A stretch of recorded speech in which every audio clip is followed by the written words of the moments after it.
Alright, so we're on to our fifth lesson. This is comparing and ordering fractions, and it's based off of Math Focus 4, pages 216 to 218. Now, before we start this lesson, we're going to be using something called fraction strips, which we need in order to compare and order fractions.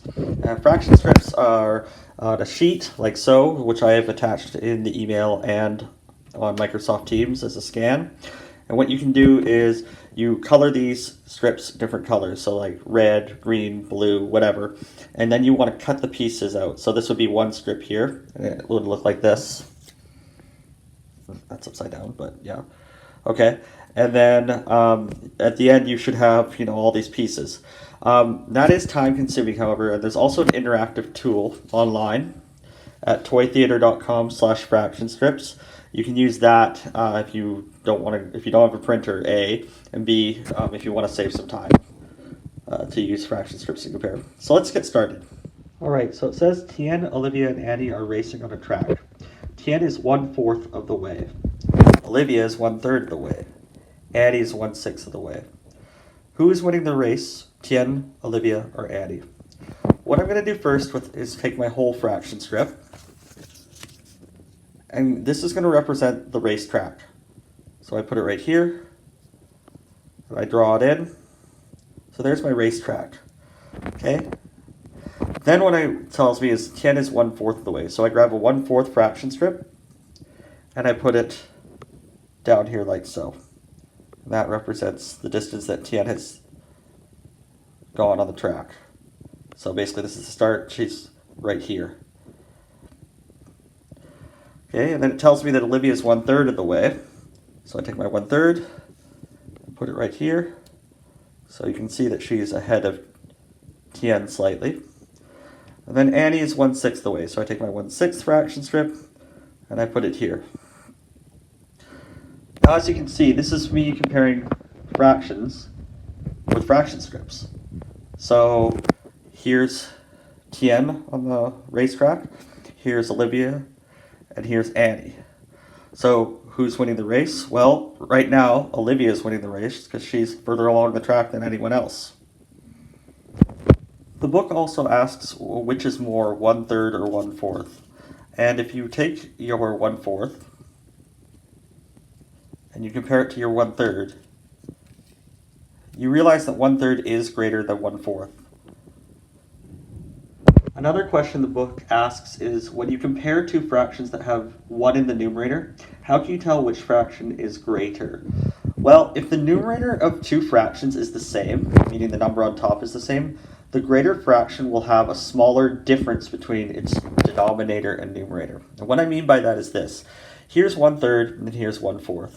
So 1 is the numerator, 3 is the denominator. So what I want to do is I want to find the difference between the denominator and the numerator. So that would be denominator minus numerator gives me the difference. In this case, 3 minus 1 equals 2. For 1/4, here's my numerator, here's my denominator. Denominator minus numerator equals the difference. This would be 4 minus 1, so 4 minus 1 equals 3. Now, this difference is bigger than this difference. So that means that this fraction, 1/3, is the greater fraction, because it has a smaller difference between its denominator and numerator.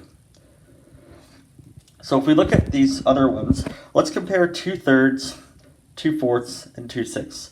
Which is the greatest fraction here? Well, if we take our denominator and subtract the numerator, 3 minus 2, we get 1 here. 4 minus 2, we get 2 here. And 6 minus 2, we get 4 here. This is the biggest difference, so it's actually the smallest fraction. Whereas this is the smallest difference, so it is the largest fraction. So this is the greatest fraction to least in order. So 2/3, 2/4, 2/6. Okay, so for number 1 checking, they want us to know who is farther along the track, and we're comparing two different fractions. I'm going to use fraction strips to show this, and then I'm just going to tell you or identify who's farther along the track. So for part A, we have Ken, who's 1/8, or Corey, who's 1/5. So I take my 1/8 strip right here, and I place it down. Okay. And then I take my 1/5 strip right here, and I line it up. So who's further along the track? Tells me that Corey is further along the track. So I will go Corey. Circle it, I guess. Okay, now what about Anila, who's 1/3, or Julia, who's 1/5? Well, I might as well just keep my 1/5 strip there. I'm going to take this 1/8 strip away and put 1/3. Now in this case, Anila's further along the track.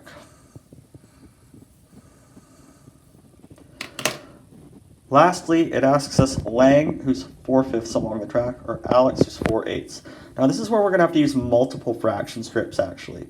So I'm going to take 4/5, so I got 1/5 here, 2/5, 3/5, and 4/5. And then I'm going to take 8ths, so 1/8, 2/8, 3/8, 4/8. Now, as you can see, these fraction strips aren't exactly accurate, but it gives us an idea that 4/5 is greater than 4/8. So in this case, Lang is further along the track. Now, number 2 asks us to put these fractions of the track in order from least to greatest. So we have 1/2, 1/5, 1/8, 1/3. Now, I notice that all these fractions have the same numerator of 1. So I actually don't need to use fraction strips to figure out or compare these fractions. All I have to do is go 2 minus 1 is 1, 5 minus 1 is 4, 8 minus 1 is 7, 3 minus 1 is 2. And the smallest difference will make the biggest fraction. Well, 1/8 made the biggest difference of 7, so 1/8 is the smallest fraction. 1/5 made a difference of 4, so it's the next smallest fraction. Then 1/3, and then 1/2. However, it does want me to show a visual with fraction strips, so I'm going to do that as well. So first I'm going to grab my 1/2, then I'm going to line it up with my 1/5, and then I'm going to line it up with my 1/8, and then I'm going to line it up with my 1/3. Now, this visually shows which fraction is the largest, obviously, and which is the smallest. 1/8 is your smallest, 1/5 is your next smallest, 1/3, and then 1/2. I hope this is clear, and if you have any questions, you can email me or contact me on Microsoft Teams. Thank you.